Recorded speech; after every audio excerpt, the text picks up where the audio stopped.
Hi everyone, and welcome to a new episode of Just Feminism, where we try to answer some simple yet complicated questions like what is feminism, who are feminists, what do feminists do, and can feminism actually change the world? Well, the guests of this series will show you by example that not only does feminism have potential to change the world, they're actively doing it. My name is Aurora, I'll be your host, and joining me today is Tena, a sustainable fashion activist, to talk about the political nature of the fashion industry. Before we get into it, though, I just want to remind you this is a safe space, so any type of violence or hate will not be tolerated, but you're more than welcome to share your own thoughts and opinions and even tips on how to live a more sustainable and fashionable life. If you enjoy watching this, make sure to leave a like and maybe even subscribe so you miss any future episode. Now let's get into this one. Thank you once again for being here today with me to talk about the political aspects of fashion, which is not something that is often mentioned, but is super critical when it comes to imagining a world where fashion is something that we can indulge in guilt-free. I couldn't agree more, and that's why I'm very happy to be here. Thank you for having me. So for starters, can you please introduce yourself? Where are you from? What did you study? And where are you now? And what did you do? I really like to say that I'm somebody who professionally overthinks fashion. And I feel that pretty much sums it up, although I'm not sure that people understand what I mean by that, but that's okay. That's something I really like to emphasize. I am first and foremost a fashion activist. And this is how many people know me. And this is how many people know me under Thinking Threads, which is a name of my platform and my business, my freelance business. And I'm somebody who advocates for more just and more clean fashion industry, both through my personal behavior, but also through my political advocacy. I'm also a communications and marketing specialist, and this is how I pay my bills. That's how I earn money. But I am kind of more importantly for me personally, I'm a part of this global fashion activism movement that is called Fashion Revolution. We exist in many countries around the world, and we exist here in Belgium, where I'm based, and I'm actually one of the directors of Fashion Revolution Belgium. I'm based, obviously, in Belgium. I'm based in the capital, in Brussels, but I was born in Croatia. I was born in a very Balkan family. My family comes from pretty much everywhere, and my parents specifically come from Bosnia and Herzegovina, and they were running away from the war. They ended up in Croatia, and that's where I was born. I always loved that country, but I always wanted to study abroad, and this is what brought me to Belgium. I came here to study anthropology, and originally I was supposed to be here only until my master's study finishes, and it turns out that was exactly 10 years ago. So I'm still here. I love the country. In the meantime, that's where I started working. That's where I found, again, my activism. I was an activist before I moved here, and this is where I found another way to be an activist. And it's where I'll probably stay for a long time, hopefully. That's amazing. It's very impressive how you found multiple different ways to fight for sustainability in fashion and for ethical approaches to fashion, both through your studies. I mean, anthropology of fashion is one of my favorite topics. We need more anthropologists in this moment. Yeah, because when you see, I mean, especially when you try to combine feminism and fashion, which is one of my questions to you, is fashion a feminist? We have this history of women who were textile workers, who made the first knits and who carried that tradition all throughout history. So personally for me, that's one of the the guilty pleasures. So like, okay, you have your serious science, and then you have those topics that you just dip your toes in because it's your passion. So I love it. So can you please, as I mentioned, tell us more about, is fashion feminist, in what ways, and is fashion political, and why? A big yes to both. Let's maybe start with feminist, since you already mentioned. Yes, indeed, throughout the history, women were mostly making our clothes and the cloth that the clothes were made of, and that is still true today. Depending on an estimate, today, a vast majority of garment workers, and it's somewhere between 2/3 and 80%, depending on a report, depending on an NGO, let's say up to 80% of garment workers, we are sure that are women, and mostly are young women and girls. women who are not in the most favorable positions, but they are literally people who make our clothes. So the odds are that the clothes that we are wearing currently are made by multiple women. However, fashion industry, even though it's made by women, it is not held by women, and most positions of power are held by men. Be that on a local perspective, like most factories are managed and or owned by men.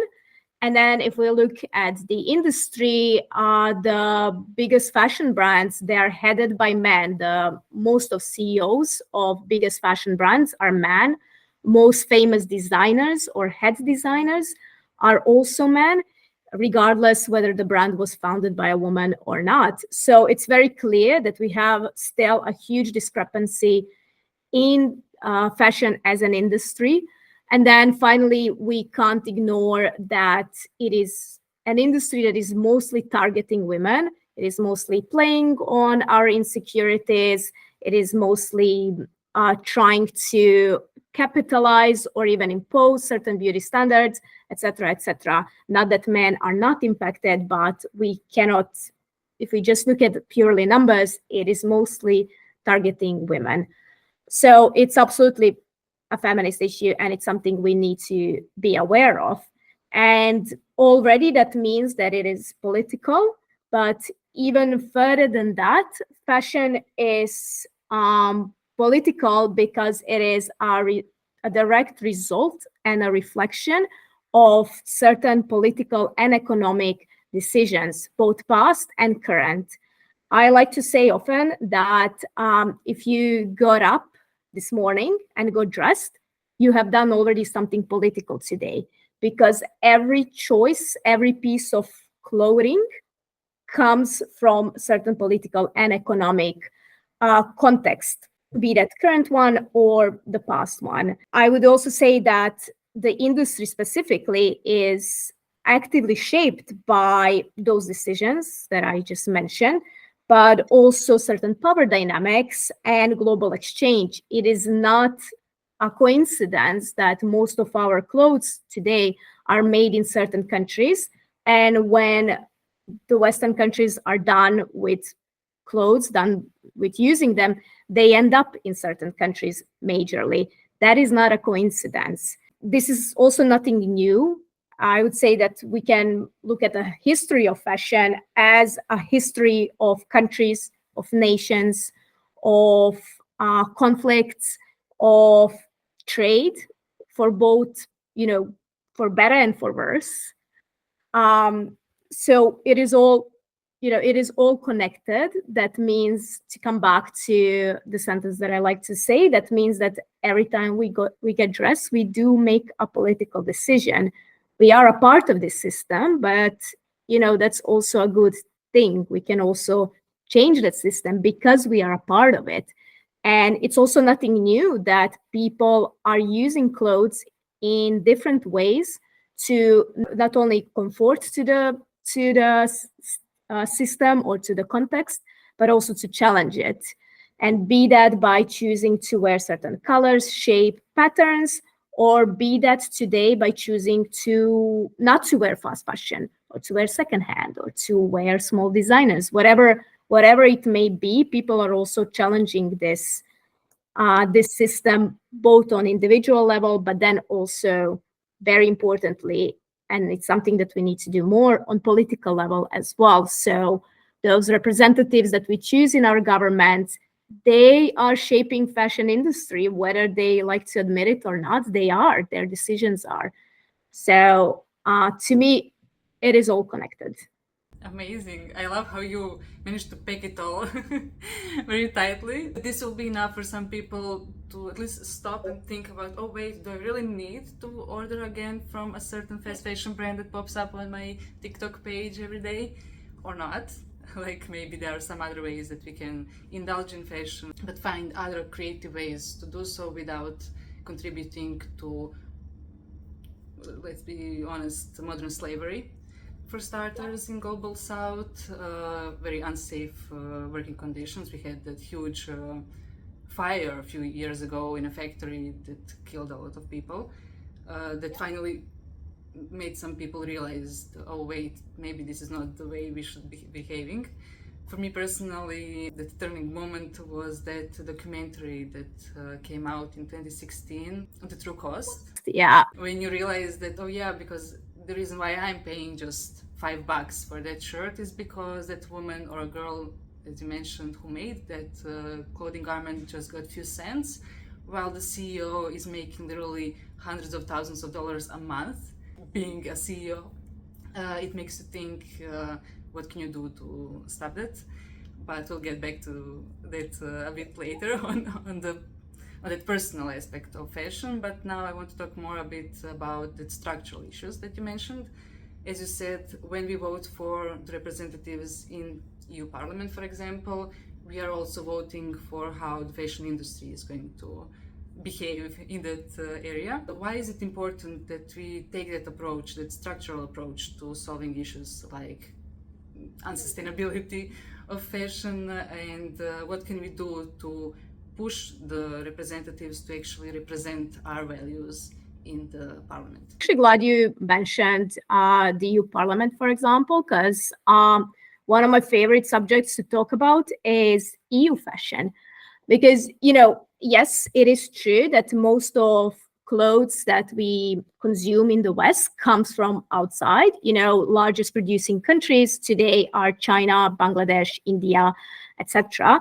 Sure, but we forget that same conditions happen elsewhere as well. Actually, they happen everywhere. We can find similar conditions, unfortunately, anywhere from California to UK or to Eastern Europe, for example. And a lot of these sweatshops are also not a coincidence. They are allowed to happen because there is not enough to prevent them. And usually, I don't know about you, but usually when I go and vote, I would like representatives, in my case, in the EU Parliament, to protect me as a citizen. They are actively, unfortunately, not doing that. First of all, today we can buy clothes that are literally poisonous to us consumers. Especially in ultra fast fashion, we have many reports that have found, unhealthy amounts of lead or other chemicals that are super harmful to us. Those clothes are also contributing actively to climate change, even though maybe countries like Belgium are still not experiencing the worst of the climate change. It's coming, and it's already affecting clearly millions of people around the world. So the EU is not really protecting me in that area either. And finally, those clothes are going to be discarded, are going to clog systems, are currently clogging systems in countries like Ghana, but it's going to pile up, and it does have impact on me. If nothing, in my drinking water, I have probably microplastics right now, and about a third of microplastics in our oceans come from polyester, come from textile industry. So already the industry is impacting me as individual citizen very directly and very negatively. I would like my government to, prevent that if they care about safety of me and the future generations.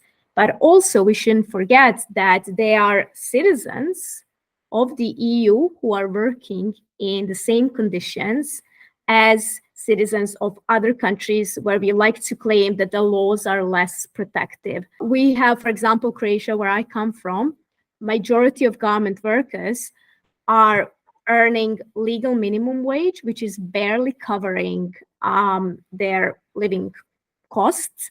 And most of them are living on poverty or just below the poverty line.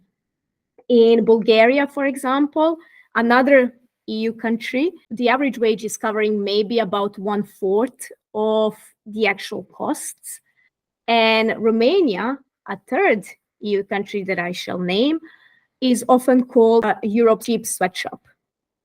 That tells you everything. And those are just 3 countries. Then we have countries that are just outside the EU, like Albania, where we have a huge poverty issue in the sector, We have countries like Bosnia that is super untransparent, or countries like Serbia where garment workers went on record showing them how they are not being paid, even if their contract is promising them certain pay. So those are just some examples. So I would say that the EU in this case needs to protect also those citizens. They can't just protect citizens with buying power. They need to protect all citizens. And I'm pretty sure we can say similar thing from other governments around the world. So this is why I believe we need to remind them that they are here for us, that we are not fighting around some abstract goal. We are fighting around things that are impacting our lives, all of our lives, in one way or another, right now, right here. I appreciate that. This is a very, like, vote for me. You were actually on a list for the EU Parliament, if I'm not mistaken, the Gen Z list, which I was very proud to see your name when I went voting for the EU Parliament. And one of the main topics that you ran on was fashion, because fashion is the second biggest industry in the world and in the European Union. And it is really stupid, let's be honest, to ignore that whole industry, that whole part, huge chunk of economy that is surrounded by fashion. So I like how you brought that freshness, I think, into the EU Parliament. And how did others react to that part of your program? Because honestly, for me, that was the first time ever that I saw fashion being mentioned on a political program. Honestly, this is probably the most frustrating part of my activism. People not taking fashion or textile industry seriously enough. Sometimes I say textile industry because then people are more likely to take it seriously, but honestly, also fashion, same. People don't realize that it's a huge chunk of our economy. Not just, we are not just talking about economies of big textile producers like Bangladesh. No, it's a huge chunk of EU economy as well. And there are millions of people employed directly or indirectly in this industry. So yeah, it does matter. And also the EU is among the top consumers of fashion. So our consuming habits, our buying habits are influencing politics and economics of other countries, and also are influencing climate. Actually, the top fast fashion brands mostly come from the EU. H&M comes from the EU. Zara, or well, Inditex that owns Zara, comes from Spain. We cannot ignore this part, and it's kind of frustrating that people are not taking this seriously, and especially in politics. And I think it's partially, at least, because it's seen as a woman domain. It's seen as, something frivolous, something, that you do, maybe a hobby, oh, it's nice, pretty clothes, pretty hairstyles, yeah, cute. We men, we don't care about fashion. Not true. Very much not true. But also, regardless, I don't care if you care or not. This is a huge industry. I personally don't care about some other industries, like I don't care about the automotive industry, but I do recognize that it's a big industry and that it needs to be regulated, and I'm going to be following on that. It is true that only recently we have in the EU concretely, we have a more serious take on the industry, and we are seeing some laws that are specifically targeting textile industry, or laws that are not necessarily targeting specifically textile industry, but include the textile industry as well, like the better due diligence law, or the anti-greenwashing regulation, as we like to call it, or against fake marketing, basically. We are seeing now first big steps towards taking this industry seriously, and we have first serious discussions about specifically textile and fashion industry. In fact, I think it was last year, there was even a first fashion show in the European Parliament, and that was probably my favorite moment. I'm not gonna hide, I cried during the show, because it was just something that would be so so unimaginable, like just few years ago, like in these like big rooms where these big meetings are happening that are very masculine room. You have these gorgeous models in gowns, and it wasn't just any fashion show, it was like huge gowns, very colorful, very beautiful. And I want to see more of that, not a result of works of one person or whatever, but it's majorly a result of having some female MEPs arguing for that. And some of our biggest allies in the parliament are women MEPs, and there are not many of them. I'm hoping to see more of them, regardless of their gender. But if anybody will change fashion in such a level, it's going to be women. It's clear. Yeah, and I appreciate that you mentioned how sometimes the law isn't directly tied to fashion industry, but it encapsulates it as well, which is a nice way to like sneak in some regulations. We had some regulations on the right to repair, for example, in the EU, or regulations on products from sweatshops from other parts of the world, for example, which was, I think that law was mostly targeting smartphones because of the lithium mines, but it also captured some fast fashion sweatshops as well, so that is great. I'm glad to see that there are some movements forward in that regard. But in a utopia, let's say, a feminist fashion utopia, if you could make one law, and that law would be applied across the globe, and it would help change the face of the fashion industry, what would the law be like if you could make it? It's really hard to say just one thing because it's such a complex industry. And it took me a while to really see the complexity of it, I'll admit. But I think, wherever we start, it's going to change and it's going to have tremendous results. Like, even though greenwashing doesn't seem like such a big, problem in the industry, in the same industry where we have modern slavery and, huge toxic waste. Sure, greenwashing maybe not doesn't seem a huge issue, but it's gonna help. I think it's gonna help. So I welcome every step like this. However, I wish that these steps would include more consulting with people who are carrying the biggest burdens of fashion, rather than people who are still maybe not seeing the point of discussing about this industry. But that, that's a long process. But if I would have to pick one thing, I would like to see a living wage being the mandatory wage or being the legal minimum wage. So I think it's important to understand, first of all, what these things are. So minimum wage is the legally required wage. Every country defines what that is. Sometimes maybe every region or every city, depending on the complexity of territory. And most factories will pay their garments a minimum wage.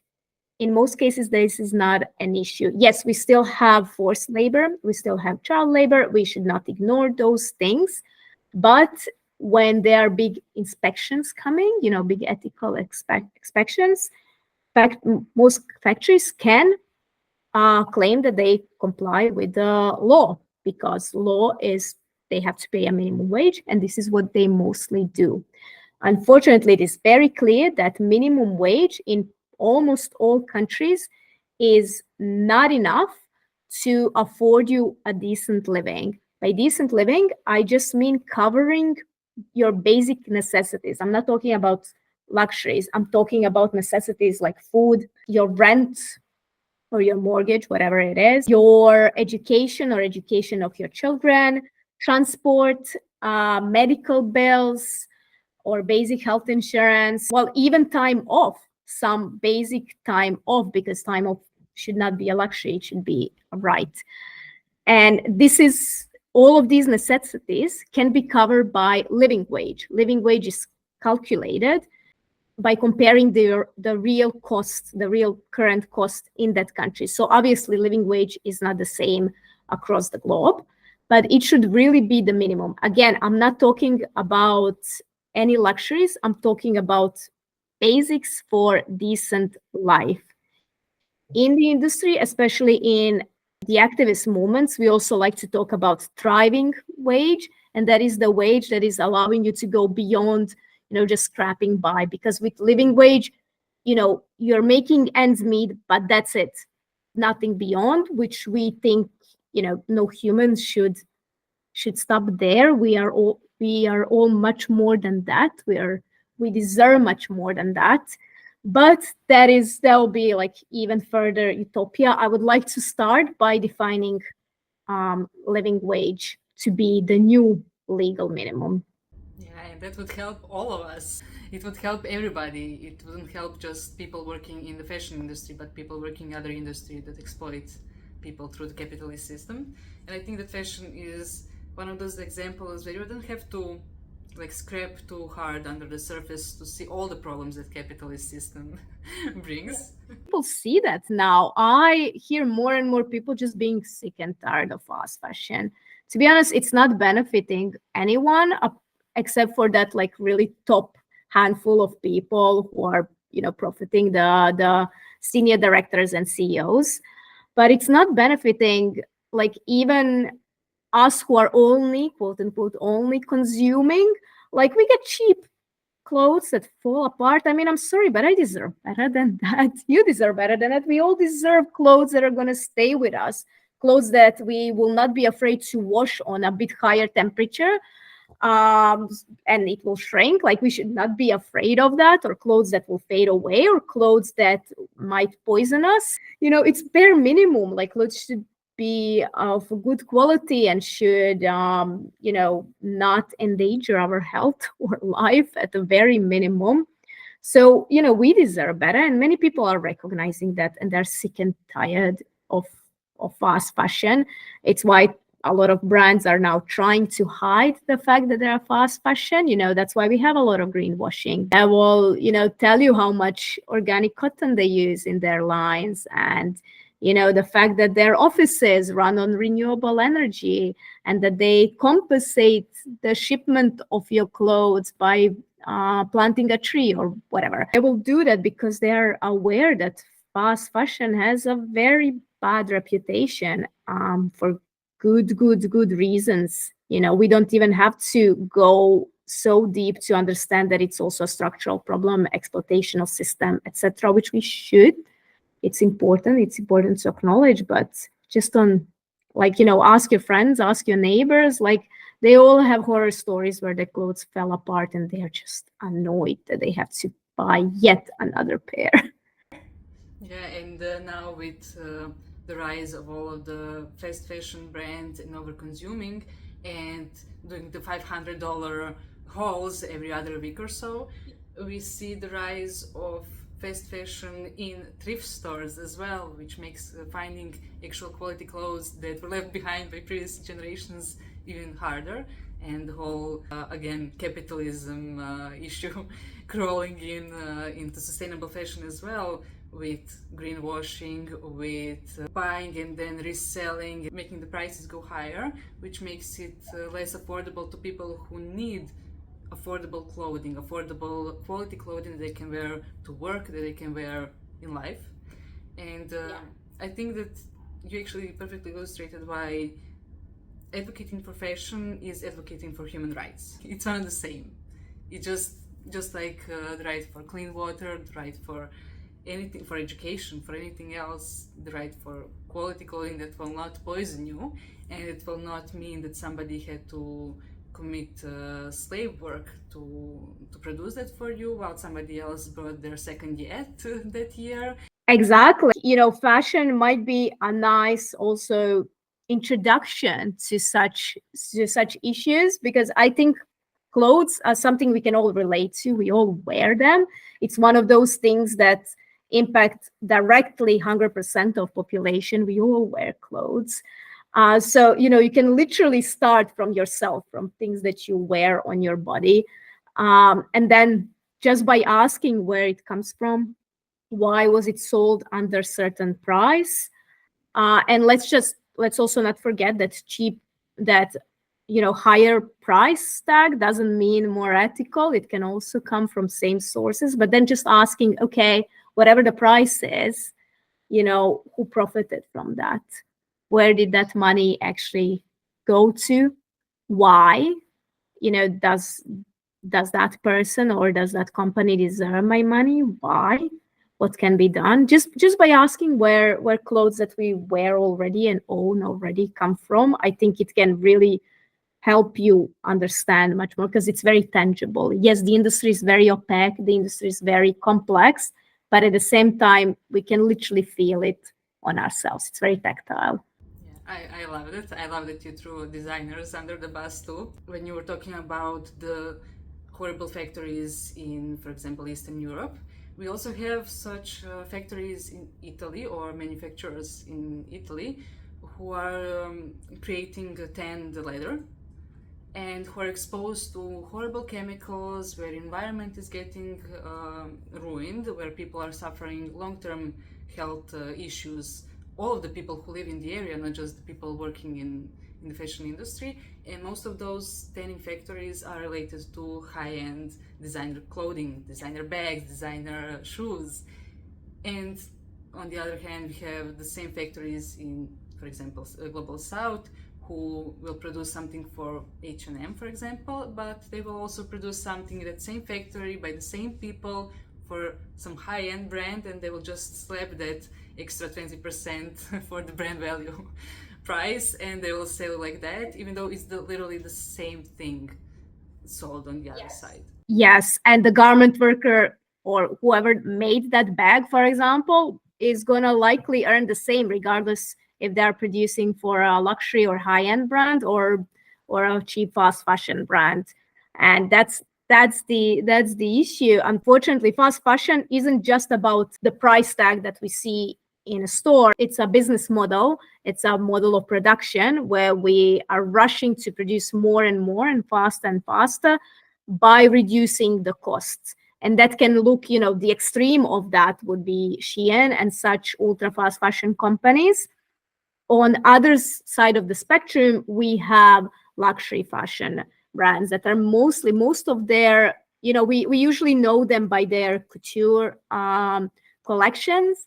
And that is really cool. And that is usually handmade by highly skilled artisans, all of that, sure. But that is not what makes money for them. Like couture is not what is, that is a very long, very expensive process to create even one gown. That's not what they do. That's not their business. Their business is to sell things that are still expensive, but a lot of people can afford them. At least, they have a good target audience, and they are not very transparent. And usually they have an excuse because they don't want to tell their secret. It's all exclusive. It's all special. They're not gonna disclose where and how they make. You should just trust them. I call that bullshit. Like, no, you should not. You should not. If it's a true luxury, they should be able to tell you. And for me, the true luxury does exist. I know many brands who produce super high quality things, who produce them in as ethical and as sustainable conditions as they can, but they will not pump thousands of items per year. They will sell, much less. They will sell maybe hundreds. And they will pay attention to each item. And sure, they will not be cheap. I do not expect to buy a bag for whatever, 20 euros or whatever. No, they will not be cheap, but they will also not cost me thousands. And for me, if you're looking to invest in a luxury, invest in the same or almost better, or usually better quality item that comes from an artisan, that comes from a local small brand who is very transparent and very upfront in how and why they're making things, rather than these luxury brands that are right now just basically selling you an image. And I think we are beyond that. I do understand why people buy it. And I'm not going to lie, there are some luxury brands that I'm dreaming of as well, owning some designers brands that I would like as well, owning them. And I'm hoping once to find a good piece on secondhand or vintage markets that I can afford. Sure, Sure, I'm not saying that that's a bad thing, but if you want quality, rather look into artisans, rather look into smaller brands who are going to be super transparent about how they make their things. The real enthusiasts, the real craftsmen and women who make their own stuff will gladly tell you the whole process of how they made it, where they sourced the materials, how many hours they spent on each garment, where did they find the patterns, or how did they come up with the patterns instead of just stealing designs from small brands which are then resold in fast fashion industry like 2 weeks later. You also mentioned something very interesting from a psychological perspective of consumption, and that is those affordable items in luxury brands. A few years ago there was this trend of a certain brand having a keychain that everybody wanted, and that keychain costed a whole lot of money. It was just a damn keychain, but it had a logo of that brand, and people went nuts for it. Why? Because you want to belong to that group of people who can afford that brand, who can splurge on those things, on those not necessities, but you don't actually have a lot of money. Most of us live paycheck to paycheck and can just splurge on a new designer bag or something like that every few months or whatever. But you may be able to save for a keychain, or maybe somebody would give that to you for Christmas or something so that you can get it. And that buys you in that ticket to belong to the society of people who indulge in high fashion. It gives you an illusion of being a part of the elite, but you're not actually part of it. They're just exploiting your wish to belong to them. And that's something that we should be aware of when we are making certain shopping decisions, and then maybe having a dilemma between two brands. We could ask ourselves, is it maybe this trick that is making us think about that certain brand, and maybe we should actually go with that other one? Indeed. Indeed. And again, I do understand why people would do this, and I'm not going to judge. As I said, there are some brands that I would like to own in my wardrobe as well, preferably vintage or secondhand. But, I do understand the idea of it, but most of those items that you mentioned are gimmicks. Just gimmicks to give you a false idea of belonging. But those brands are not going to treat you the same as a person who can afford their bag or 5 of their bags. Like, let's not pretend this illusion of luxury. Let's not pretend that's the answer. I mean, again, if you want to have a Louis Vuitton keychain, go ahead, but let's not pretend that that brand will treat you or look at you the same. I think that's important to understand. You should understand what you're buying into, and often their marketing will not tell you that. And considering all of these different aspects of the issues of fashion industry, all of the different levels, the individual, the societal, the political, the cultural, everything that goes into it, what are some of the biggest challenges that you stumbled upon while trying to advocate for sustainable fashion, both in activist spaces, in political spaces and similar, and how do you deal with those challenges? How do you keep on going forward even when new collections keep on pumping every week on Shein, on Temu, on everywhere else? I mean, apart from what I said earlier, being frustrated that people are still not taking this seriously enough, and people are looking at you, that's cute, fashion, cute. I'm like, it's annoying. Apart from that, on just a personal level, the issue is exactly that. We still see global productions going up, and we still see that even though the science is very clear, we need to reduce the consumption and production of stuff like fashion, like clothing. The science is clear. Regardless of that, majority of brands, I think it's over 80% of brands, do not disclose even their production volumes. Like, we don't actually know how much clothes is made. Like, we don't know. We don't have those numbers because they won't tell us those numbers. They're just estimates, and estimates are very grim. We're talking about thousands. In case of Shein, we are estimating that about 10,000 styles are made each day. And that is styles. That is not pieces of clothing. That is just styles, like green dress, and then a pink dress, and then a blue dress. whatever, which is insane. Like, is this what we should strive for? Like, who needs this? Who needs that much? Nobody. What I wanted to say is it's frustrating that, numbers are probably going up and brands are not even disclosing how much they make. It's a question, do they even know? I don't know. Do they even know how much they make? Can they keep a track of that? And if you can't keep a track, like a basic business rule, if you can't keep a track of how much you're spending versus producing, that's a bad business. It's not working. So that's one super struggling issue. Second issue that I have is waste. Because once the clothes are sold to you, they're no longer a brand's responsibility.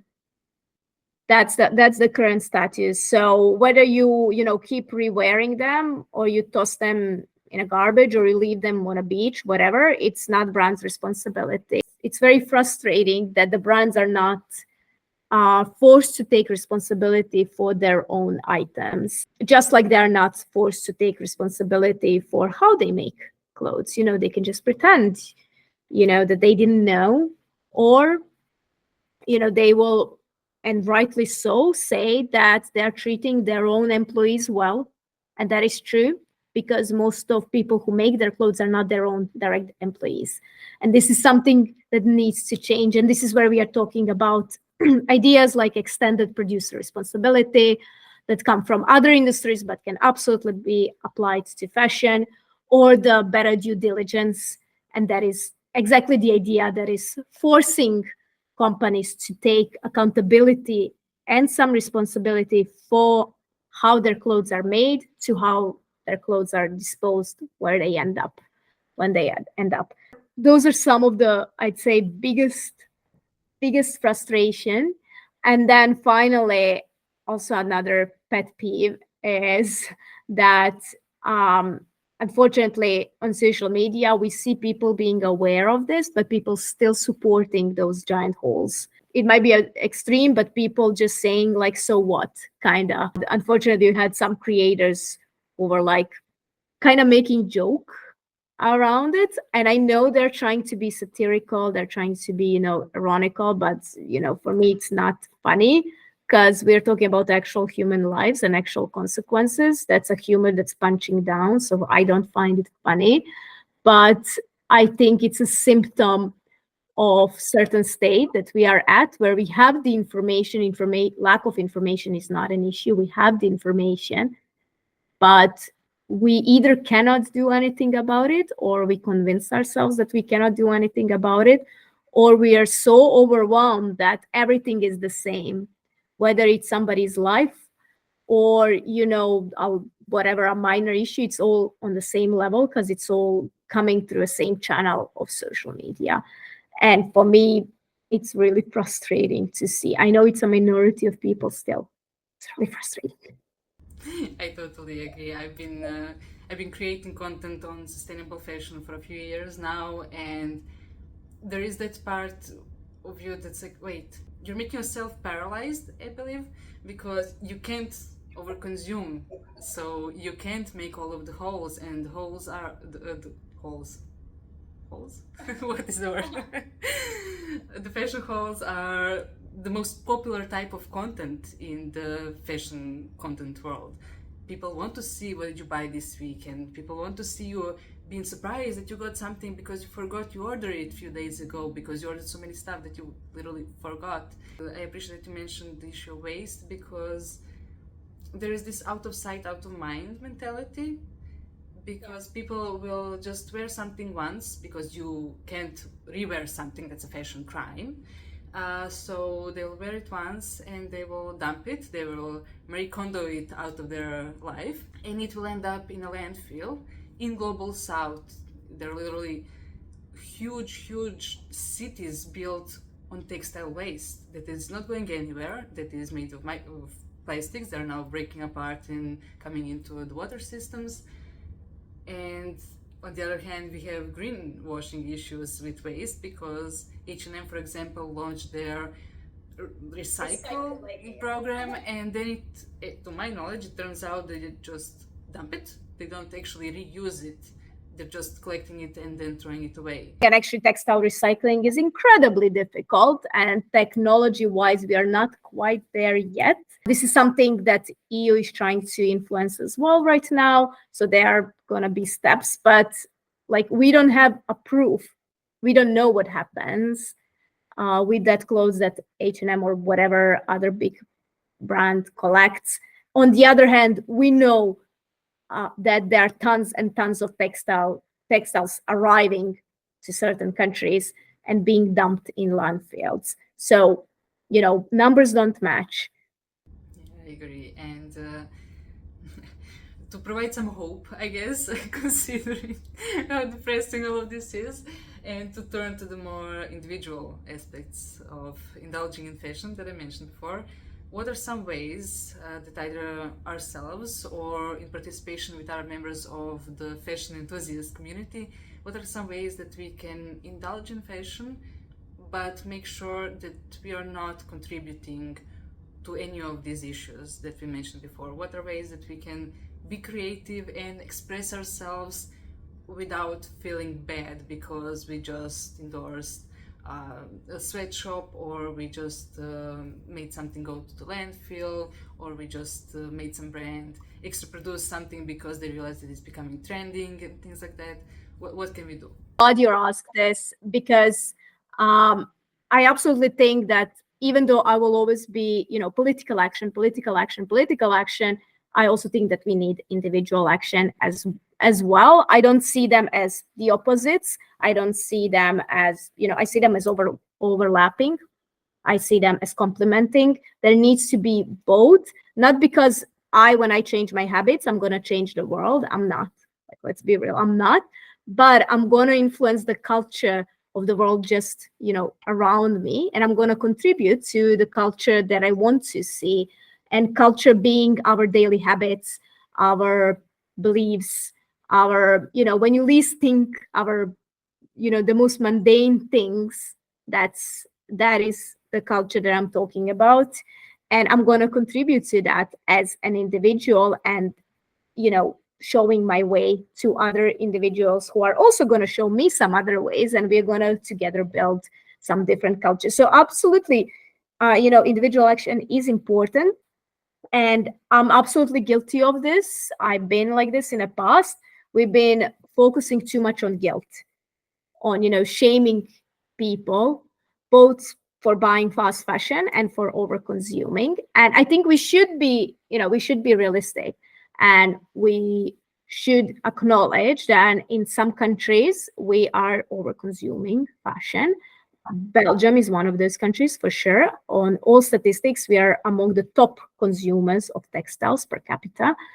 So we should acknowledge that, but we shouldn't feel guilty, because guilt is paralyzing. It's not leading us to anywhere. And the truth is, on individual level, even if I buy something from a small designer and I know that designer who made it and their workers are paid fairly, and clothes are made from natural material, therefore are better, that designer will probably not be able to tell me where the raw material comes from, because they can't know that. They're too small. They're not controlling the supply chain. So I still might be contributing to, I don't know, modern slavery in cotton industry, for example, unknowingly.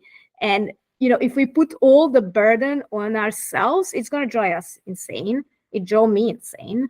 And it's just going to paralyze me, and I'll feel guilty about every choice. That's not what clothes are about. That's not what fashion is about. Nowadays, I'm all about, you know, bringing back the optimism of fashion, bringing back the creativity, playing with fashion. And this is why I love working with local designers and local creatives, local artisans. There are a bunch of people who upcycle clothes, bunch of people who are testing new materials, who are just finding these alternative ways to fast fashion and showing that, first of all, it's a business model that can succeed. Even right now, it's a viable option. And it offers so much opportunities. It does not have to look certain way. It can look so many different ways. And their creativity really shines through this and really inspires me. It is why I like personally, I do a lot of events. I organize a lot of events where I invite these designers to showcase their clothes. And I just enjoy in this creativity, in this art that they create, regardless of, whether I would personally wear that or not. I enjoy seeing that. I enjoy touching it. I enjoy seeing it on other people because it's refreshing. And it's something that not a lot of people wear. And I just wish more people would step out of whatever social media dictates currently, and just wear whatever they really truly feel. And it can be bold or it can be very minimalist, whatever it is, but something different. I'm bored, especially in cities like Brussels. I'm bored of seeing people all wear the same, all wear the same on the streets, and it just makes me so sleepy because we are not all the same. And you can literally wear whatever you want. Why would you wear something that everybody else wears? I think that actually switching to slow fashion mentality and just stopping to consume a lot, slowing down my purchases, actually made me more creative and made me explore my style more. Because once you eliminate the possibility of consuming constantly and instantly, you become much more critical what goes into your wardrobe, which is a good thing. You learn about your preferences, you learn about your body. It took me a few years, but I can now look at a piece of garment and say, will I like how that looks on me or not? And I can be honest with myself and recognize that sometimes I like the idea of something, but I'm not gonna wear it. So does it deserve a place in my wardrobe? I'm very strict about this place in my wardrobe. Not everything can come in. I am treating that as a very almost sacred place. No things that I will not wear can come in. And sometimes if I like to try something else, I might choose to borrow it. I might choose to rent it. Those are the options. If those are options available to you, try those. And I will also try to buy secondhand just because there's more choice. And now I'm used to buying that way. It's a very different experience of buying. Most of the time I will go out of the shop empty-handed because I did not find that thing, but I would go often and I would just absorb myself in these possibilities. And also it teaches me to recognize fabrics by touch. It teaches me to be very critical around things that I'm touching. It teaches me also to recognize some patterns, some styles. It also taught me through years to recognize, would this be easily repaired? Would this be easily altered? And be just critical, will I actually have the time to take it to the tailor to alter it, which I do sometimes, and it's a fun thing. I would say, if you're a crafty person, you can also learn to sew. You can also learn to DIY things. I'm not. I suck at it. I tried. I am terrible at that. But I am lucky to know people who are much better at that. And I am happy to give them my clothes, and I can trust them that they'll give them back in much better condition. And I'm happy to, go that way. And it wouldn't be the first time when I would wear something, I would kind of get bored of it. And then I would ask a tailor to shorten it, or I don't know, split it in half so I can wear it differently. Whatever it is, there are many options. Fast fashion is very boring. It's only one option. You buy, new, you wear, and you dispose. Slow fashion offers so many possibilities.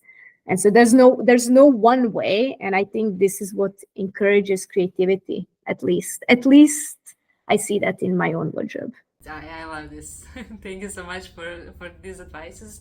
I hope that people will be inspired by it and to think of ways that they can themselves try some of those things, maybe repair some items or make them tailored to fit you better, or swap things with family and friends. That is a very fun thing to do. I personally love doing it. Various items that I have in my wardrobe are hand-me-downs, and that is those are those items that every time I wear them, I think of the person that I swapped those clothes with.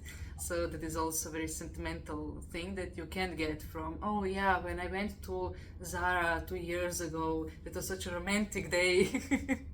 Like, no, it wasn't. Shopping in fast fashion is always stressful. If you have those horrible fluorescent lights, the non-flattering mirrors, everything is like itchy and horrible and see-through, and nothing fits ever, and numbers make no sense, like the sizes.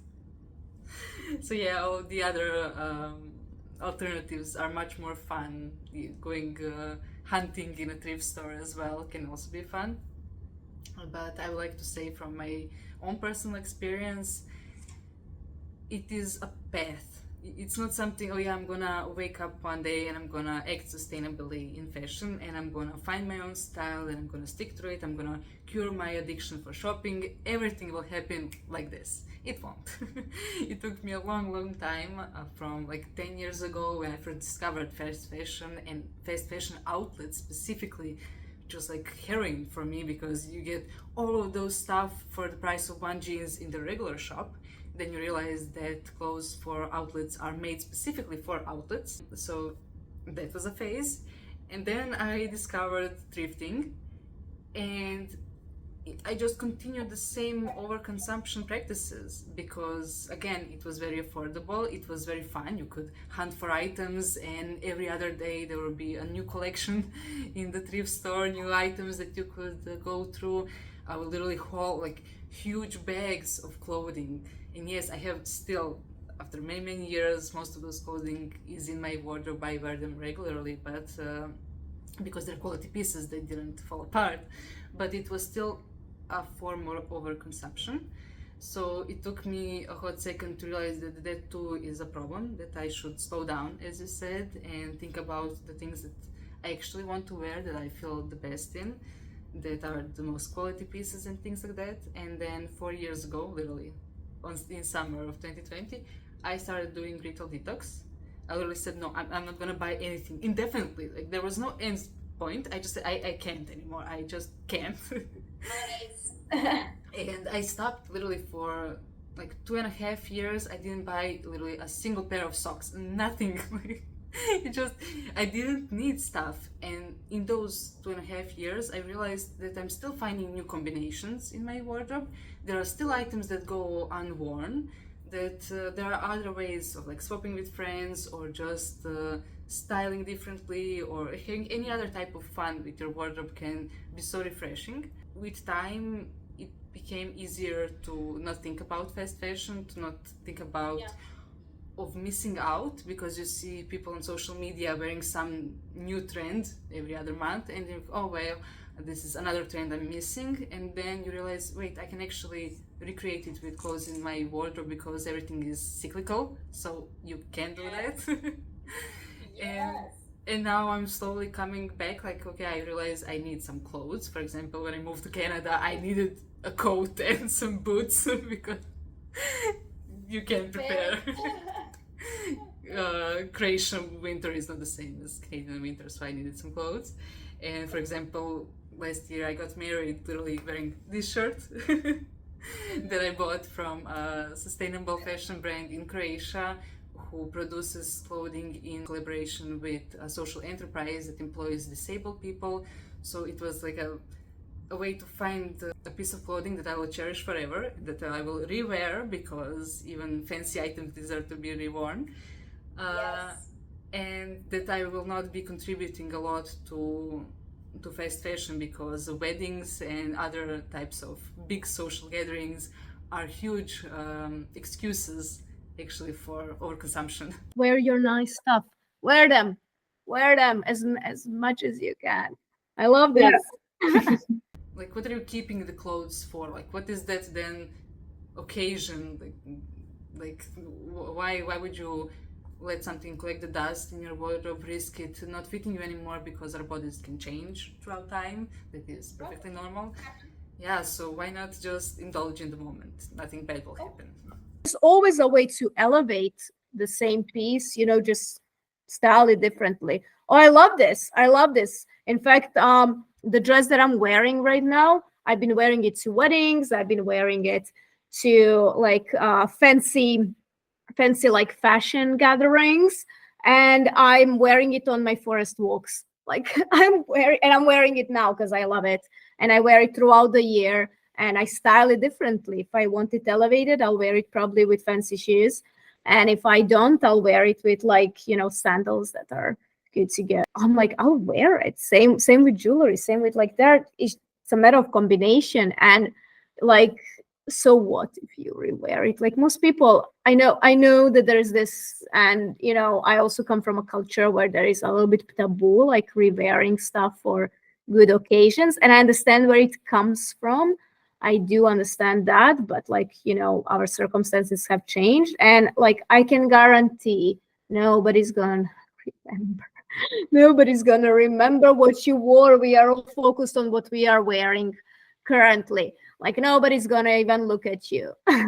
Yeah, that is actually a very humbling but liberating realization, that at some point throughout puberty you realize that actually nobody cares. Like once you're out of high school where there are a lot of bullies and all of that, once you get out of that hell, it all gets better. Like you can just wear anything, and actually if you wear the clothes that fit you well, that you feel comfortable in, that make you happy, that make you remember of somebody important in your life or a nice moment in your life, you will feel better and you will be more confident, and people will notice that. They won't notice the shoes that you wear, but they will notice that you're walking more confidently. And I think that is the power of fashion, and that's why I love fashion so much. Because even though we have all of those issues with fashion that we have to change because we deserve to indulge in it in different ways, but there is that part of the importance of fashion that makes it not trivial, that it's not just fashion. It's more than that. It's a way of personal expression, it's a way of communicating with other people around us, it's a trick of making us feel more comfortable, more confident. So it is something that we should allow ourselves to indulge in, I believe. 100%. Fashion should be fun. You know, it should be a form of expression. It always was. Fashion is communicating, whether you recognize it or not. The clothes are communicating about your belonging. Clothes are communicating about your attitudes. Clothes are communicating about your lifestyle, sometimes about the communities or beliefs. Clothes have the power to do that, and I think that's a beautiful thing, and we always recognize that. And we can silently communicate to other people that are similar to us and be like, hey, I have something in common with you. Or we can choose to be completely standing out, and that's also fine. And I think, you know, we always done that throughout history. We always done that. It's nothing new. Today we just have different ways to do that, and we shouldn't ignore. We should play with it. It's fun. It's, you know, as much as it's serious, it's also fun. It doesn't make it unserious. Exactly. I want to talk to you about some trends as well, because even though we talked about not following trends and making your own trends and all of that, there are some trends happening right now that I would like your 2 cents on, because we have two very opposite trends happening. One of which is maximalism, like we're out of recession, everybody just wants to have a lot of fun, and they're tired of minimalism. So we have a lot of bright colors, funky shapes, everything is very, very colorful and big. But on the other hand, we have underconsumption core that just appeared on TikTok a few weeks ago.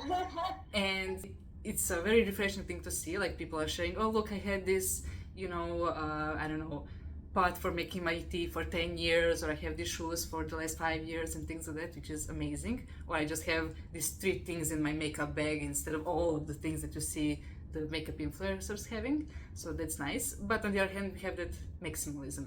So how can those two trends coexist in the same moment? How can people indulge in them in the same time? Like, what is the Venn diagram between those two shapes? Is it donut? Is it like two opposite ways? What's happening? Laughing a lot because I've been kind of waiting that somebody asks me this, because I'm chronically online. My job is social media. Like I'm always, I'm always following these trends, not necessarily personally in personal aesthetics, but I'm like following these trends, and I have a lot of thoughts. To be honestly, those are, by the way, those are my current favorite aesthetics. Those are my current favorite trends. And I think they can coexist, and I think you can embody them both. I think like aesthetics on social media are inherently unsustainable because they are like quick passing trends. But I finally see something that I think I embody personally. Like I'm not changing anything in my wardrobe. It's finally like my turn that like, okay, some things that I prefer and the ways I'm thinking are in trend because they weren't for the longest time, and probably in a few months they won't either. So, let me have my moment. I feel like they make sense, especially together, mostly in social media realm. Okay, let's maybe first address maximalism because it came first, and it's been here now for for several months, especially this year, but even like we've seen it since 2020, like popping up. I personally believe that I'm a maximalist. Again, it's not hard to convince you. Like I currently probably wear over 10 pieces of jewelry on myself. I have bold makeup. Like I have a lot of stuff. I own a lot of stuff. I always liked furniture with character. Like, okay, colors are not necessarily my thing, but I like furniture with character. Like, I will not drink from just any glass. I will drink from a glass that has something on it. This one has texture. Others have something else. So, I like character, and I think maximalism is first of all, it was an art movement. Originally, the name comes from an art movement, but it's also philosophy that was celebrating excess, celebration of access, usually in material sense. Now, I don't think that we have to buy a lot or buy fast to be maximalist, whether that is purely aesthetical or in philosophy. I would actually say that a lot of cultures were celebrating maximalism, especially a lot of cultures outside pure West were celebrating maximalism. Just look at the folkswear. A lot of folkswear has a lot of colors, a lot of patterns, jewelry on themselves. And yes, those are usually worn, those with a lot of colors, etc., were usually worn in special occasions. But those special occasions were reserved for celebration of a lot of colors and patterns. I have here a little doll that is like, it's a traditional doll dressed in traditional Ukrainian folkswear. And like, you can argue that if this was a social media influencer, she would be a maximalist for sure. But like those cultures, especially like previously, they did not overconsume. They would just put everything together, that they had the best that they have to celebrate what they have. And like I personally, like probably 90% of my furniture and of my decor is secondhand, or I had it before I moved to Belgium, which was 10 years ago. Like most of my jewelry is also vintage, or like a lot of, like, for example, the necklace I'm wearing, the bracelets I'm wearing, some rings that I'm wearing are my mom's from 70s. And I love wearing them, and I wear them almost every day. And I just like piling it all. I'm not necessarily consuming in a fast fashion sense, but I still own a lot of things. For me, those are collections. But also, as you pointed out, maximalism in pure aesthetic sense is sort of reaction to minimalism that was dominating, especially before COVID. And it's just sort of almost a natural reaction to it. It's always the opposites, and it's not the first time in history where we have the opposites.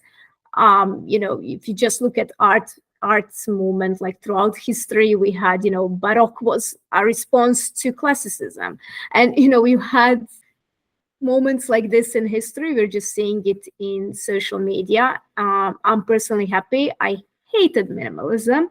I am a person who is not very friendly with beige colors and, very very like simple, like, neutrals. I don't know what that is, unless we're talking about black color, then yeah, sure, I can understand that. It's kind of a natural almost response. Well, another almost natural response for me is underconsumption as well on social media. Even though, again, overconsumption, just like with maximalism, the term isn't only exclusive to social media. Underconsumption is a term in economics, but that's not what we are seeing right now. We are not seeing, the fall of production. We are not seeing people actually buying less. We're just seeing people being sick and tired of overconsumption on social media, and especially, as you mentioned, all the influencers who own 20 makeup palettes, whereas, like, most average people don't. And obviously, it is called underconsumption to emphasize this point, but as many people will claim, me including, it's also normal consumption. Like, the fact that you own one bottle of shampoo and you're using it till the end is not underconsumption. Absolutely not in economic sense, but it's not underconsumption. It is a normal consumption. This is what you're supposed to do with that bottle. And once you're done, you buy a new one. Great. That is intended. But of course, it's called underconsumption, and it only makes sense in social media to call it that way because it's a response to overconsumption. And I think that, yes, they coexist. And I think in some creators, you can see that they still have this like bold style. They're still celebrating their style, whatever they choose to celebrate their style in this aesthetics, but they are also participating in another consumption trend because they don't have 20 perfumes. They have only 2 that they are wearing every day. So, I'm kind of happy that these trends exist. I am also aware that they will not exist for a long time.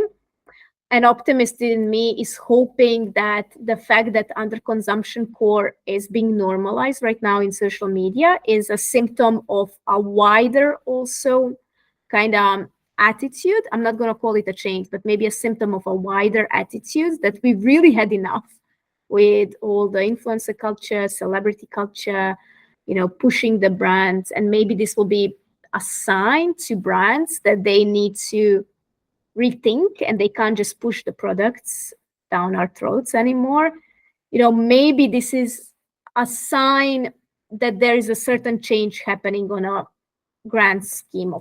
I'm hoping, but for this to work, there should be also probably a political action involved. There should be also some other action involved, and we are like, okay, we are tired of seeing that. So what?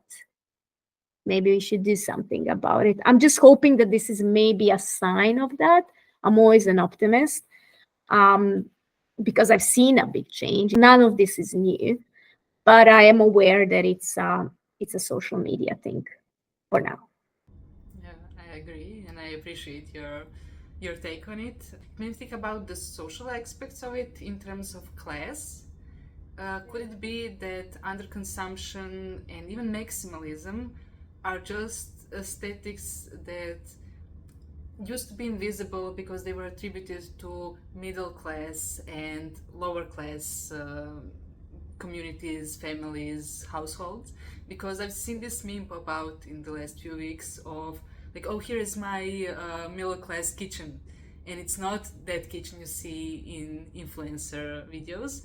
It is just a normal kitchen, or people will say, oh, look, this is my maximalist immigrant household, because people have a lot of things that they got from neighbors, or mismatched items, or just things that are not polished in that sense of minimalism. It's not like they can afford to have a lot of free space because they might live in smaller apartments. It might be as simple as that, just having the same amount of stuff in lesser place.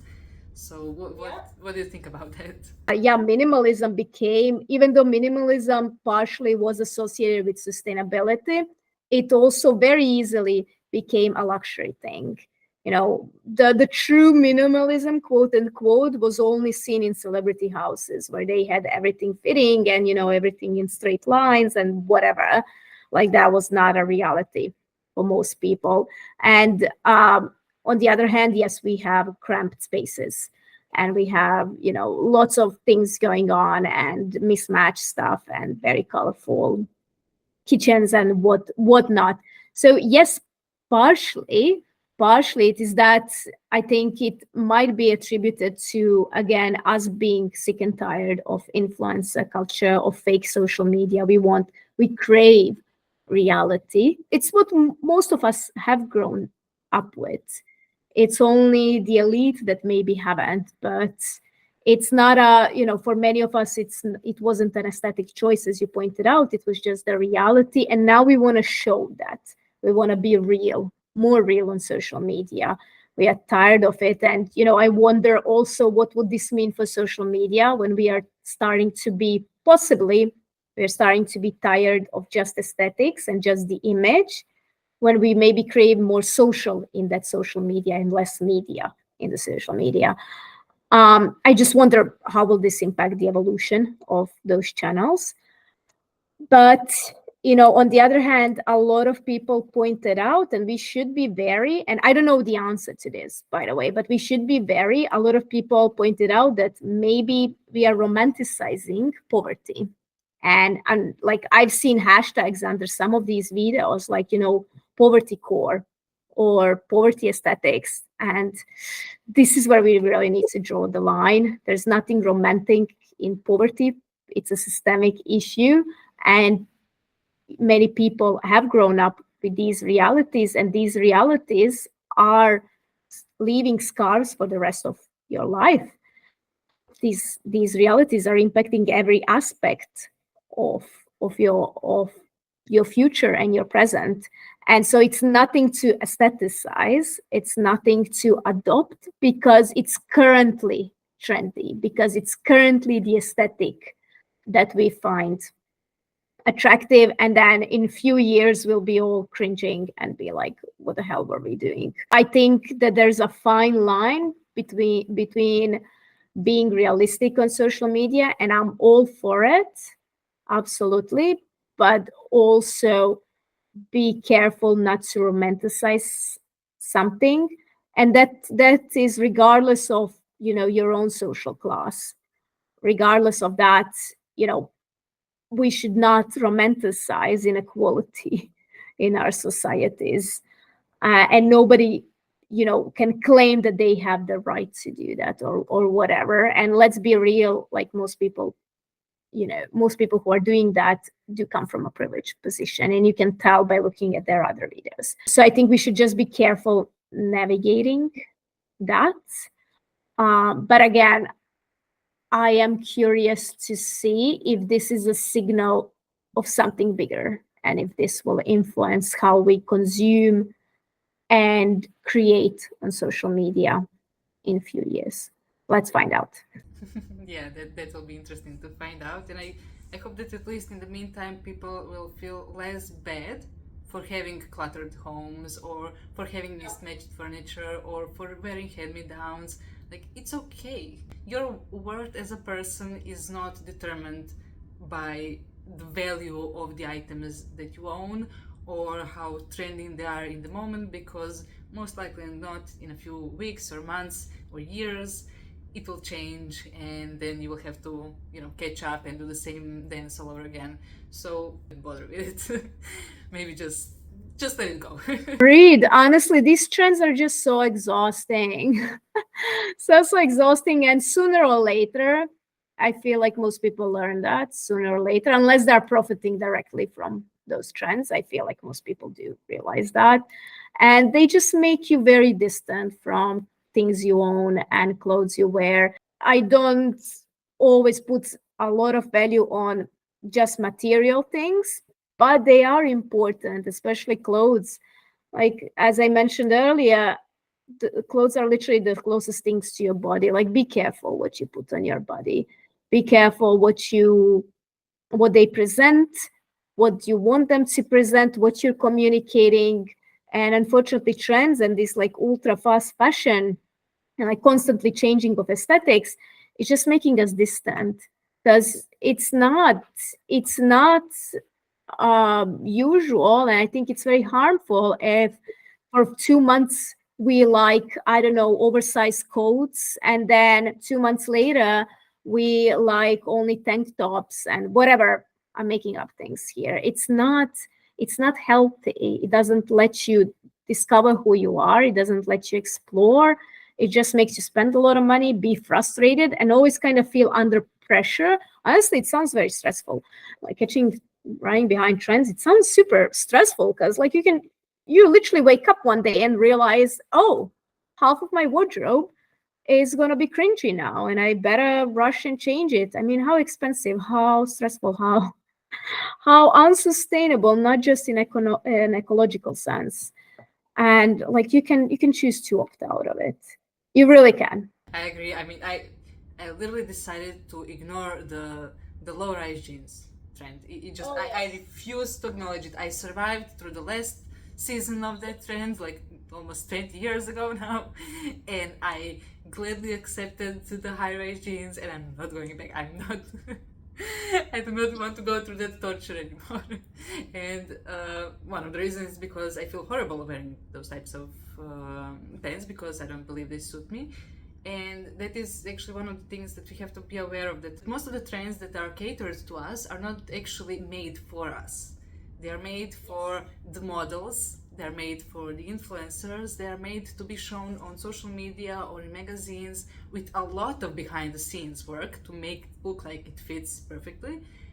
But if we try to like do the same thing, or if we have different types of bodies that are not represented in that fashion media space, like it's not gonna fit, and we're gonna feel bad, and we might be exposed to some ridicule as well, because some people are horrible, and we just don't have to do that. It's okay to just be yourself. Wear the height of your jeans at whatever height you wish for, and whatever fit you wish for. Like it's okay.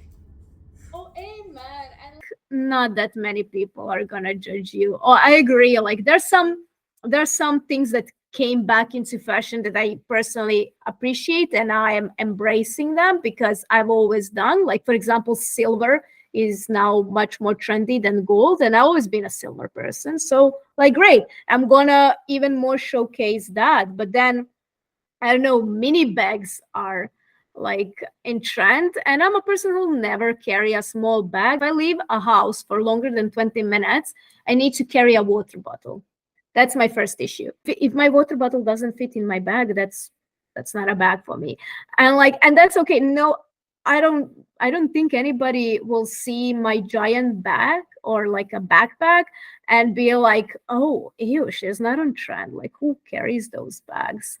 Like I don't think they are. And if they are, actually I'll be flattered, because they spent like their time thinking about what I'm wearing. And honestly, I personally want people to think why I'm wearing certain things, but that's because of other reasons. But like, you should be flattered, because that person just spent a part of their day thinking about it. Most people won't. Most people don't care. We mentioned it previously a little bit, how it's culturally defined.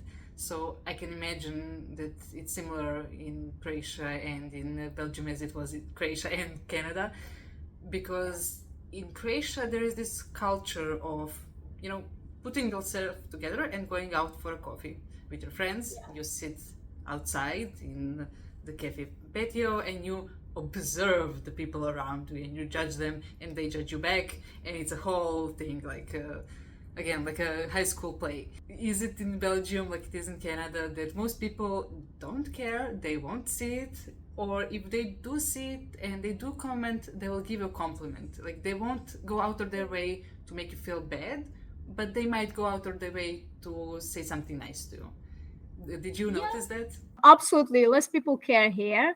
Absolutely. But I definitely kept the habit of growing up in the Balkans. And like, if I'm going somewhere, like somewhere that is like more than just like to grab something in a store, if I'm going somewhere, I will dress up. But that's my personal choice.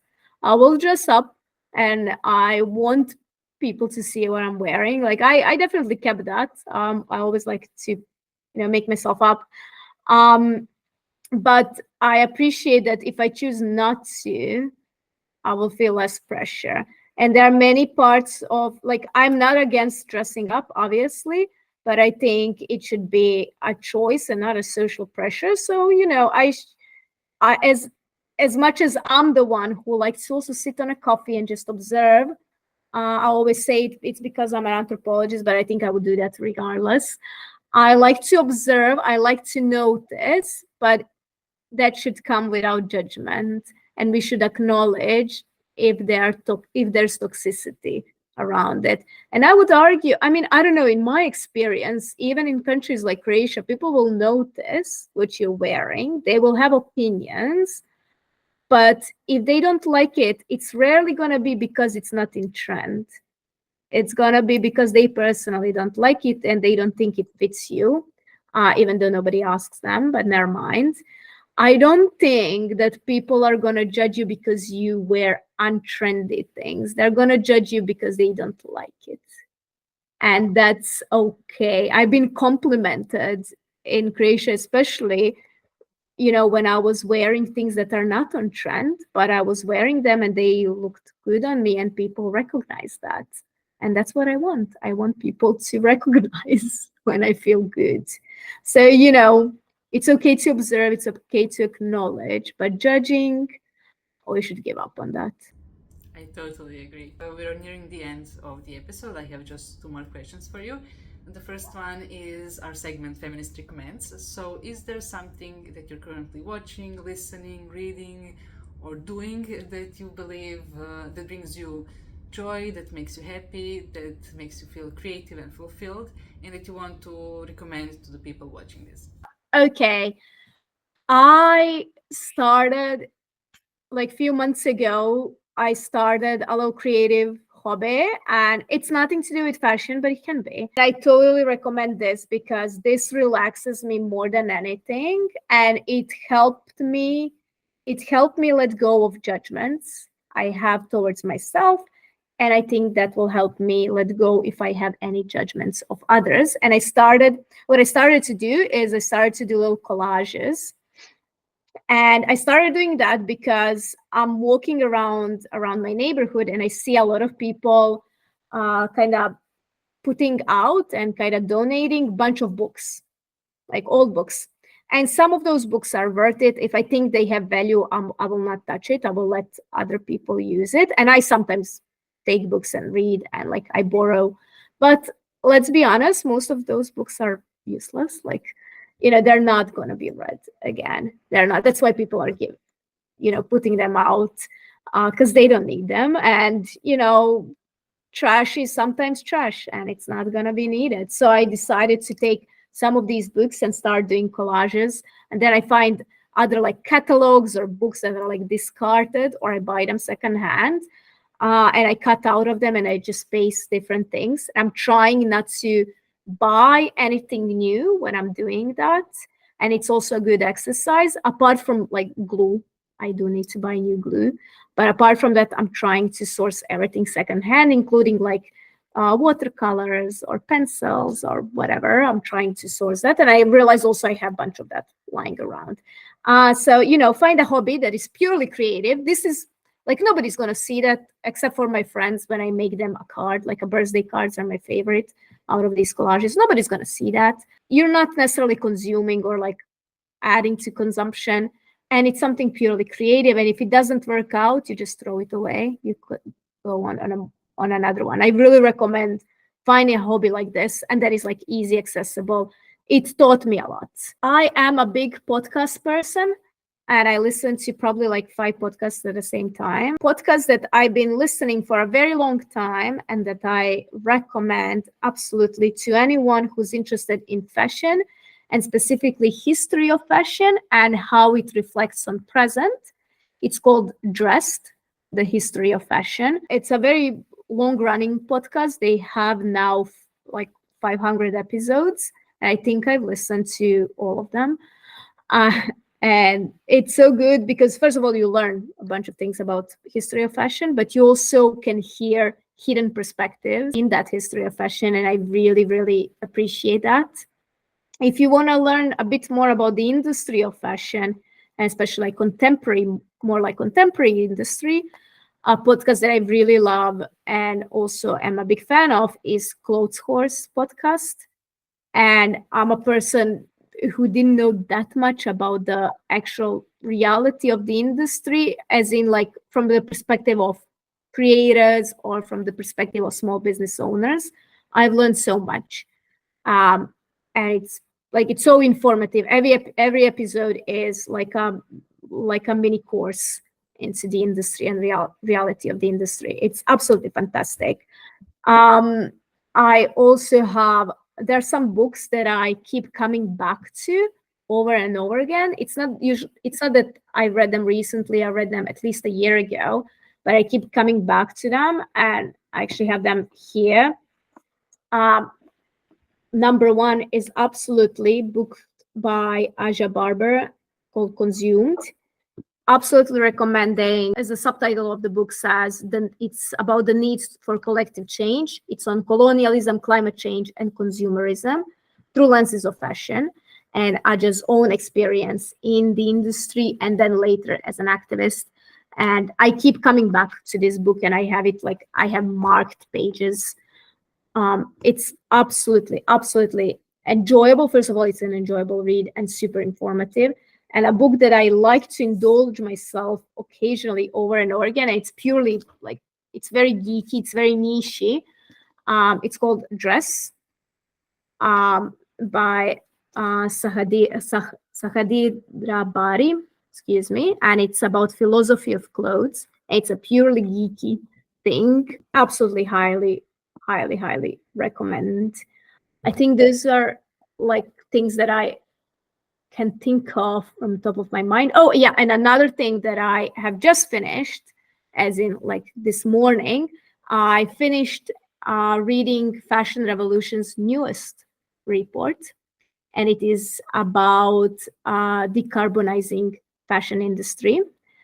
It is called What Fuels Fashion Industry. And I absolutely recommend reading this report. It is super informative. It is about, we all know that this industry is polluting, but now we're putting numbers. I absolutely highly recommend. It's free to download, and it's very well made. You can skim through it and just see the main facts, so you can really dig in. Highly recommend. I think that's all.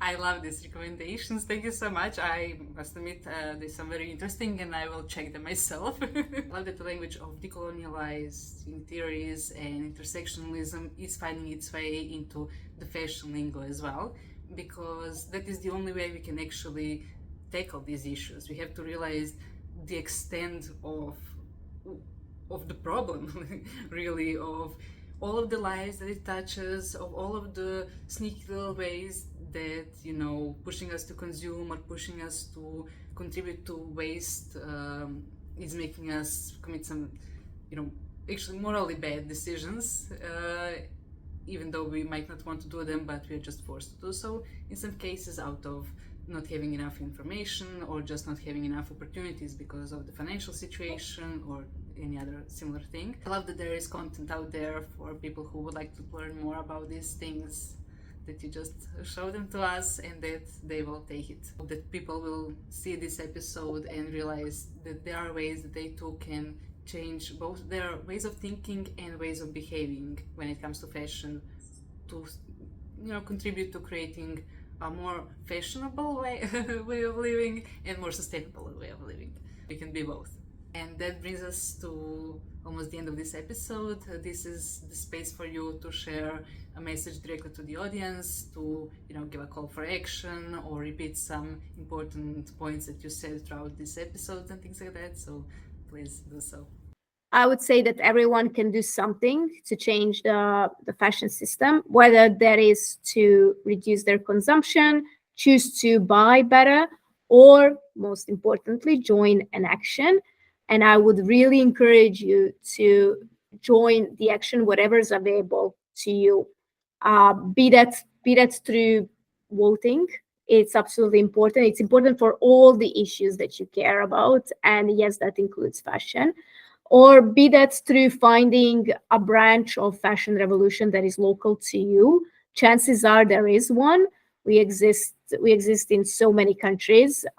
So, Google it, try to find it, follow them on social media, see if you can come to some of the events they do. But they also often share local actions that are sometimes much more approachable. And I'd say if you only have like 2 minutes today and you want to do something, and like obviously in 2 minutes you're not going to change the world, there is one action that you can do right away, and it is something that we in Fashion Revolution are currently focused on. It ties into that report that I just mentioned, What Fuels Fashion. And basically in that report, we are showing that there is a big need that big fast fashion brands take accountability for the emissions they do, and stop pushing that responsibility to others. And we are calling them out on that, and we are actually sending them emails. Collectively, we are sending them emails to ask them to literally put money where their emissions are. And there's a little link, and it's a pre-made email that anyone can sign and send. It really takes a couple of minutes. You can either Google What Fuels Fashion, and you will come to that report and you will see a link. Or you can go to action.fashionrevolution.org and you will find it. Amazing. Thank you so much. I hope that people will take this call for action seriously, that they will stop and think about the ways that they think about fashion, that they indulge in fashion, to think about who are they voting for the next elections and things like that. I hope that people realize that it's okay to take fashion in the same time, paradoxically, both very seriously in terms of politics, in terms of economics, in terms of human rights. But on the other hand, when it comes to our personal fashion expressions, we are free to take it as, I don't know what word would be in English, to take it as lightly, yeah. I mean, it's not serious. It can be a serious fun, and that's okay. Yeah, like exactly, because we are free to express ourselves in ways that we want to do so. We just have to make sure we're not harming anyone else while doing it. So I think that's the biggest takeaway. If we could summarize it, this an hour and a half of an interview, I think that, making sure that you indulge in fashion in a way that makes you comfortable and confident, but making sure that you're not contributing to any forced labor or any other ways that fashion is contributing to either global warming and things like that. Couldn't put it better myself. Thank you, Tena, for being here today, for talking to me about all things fashion. I hope that this was a nice experience for you as it was for me. I love talking about fashion anytime I can get a chance to do so. It was absolutely enjoyable. Thank you very much. Thank you for caring about these topics. Thank you, and thank you all for watching. I hope that you enjoyed watching this. I hope that you learned something new, that it made you think about some new ways, as I said, to think about fashion and to do fashion. And if you enjoyed watching it, make sure to like and subscribe so you don't miss any future episodes. And with that, I'll see you some other time. Bye!